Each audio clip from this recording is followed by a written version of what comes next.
One by one, European governments are falling into the clutches of hard-right political parties, who promise to keep out African migrants. Whipped into a near frenzy by a constant stream of anti-immigrant hysteria, more and more voters want their governments to stop illegal immigration. So this is what European politicians are offering their electorates in return. Many governments are pursuing offshore asylum processing agreements with lower-income countries. There, migrants will be detained, whilst their applications are assessed. At a cost of more than €70 million, Poland has built a 216 kilometers high-tech wall along its border with Belarus as a barrier to new arrivals.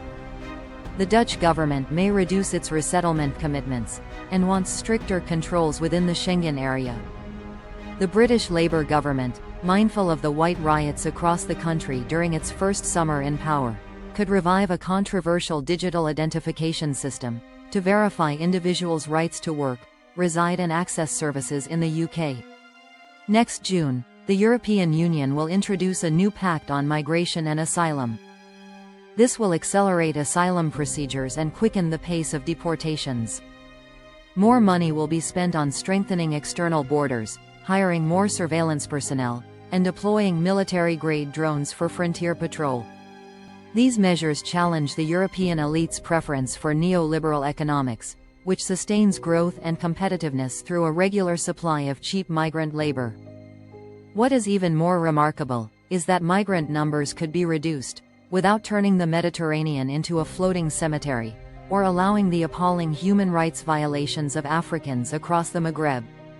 European governments could use their influence over international monetary policy, trading agreements and multinational businesses, to give African nations a fairer return on their commodity exports.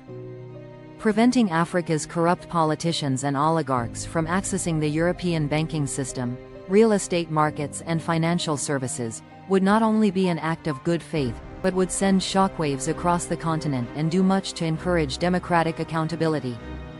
These actions and others would transform Africa's economic fortunes. They would also deepen democratic roots and the rule of law across the continent, reducing the great drivers of African migration. But pink elephants will fly before any of these measures will see the light of day. And why? Put simply, the health and wealth of Europe requires African nations to be poverty-stricken, and their people to be beggars. So, African immigration to Europe is the price that must be paid to keep Europe's economic and political system functioning at its optimum.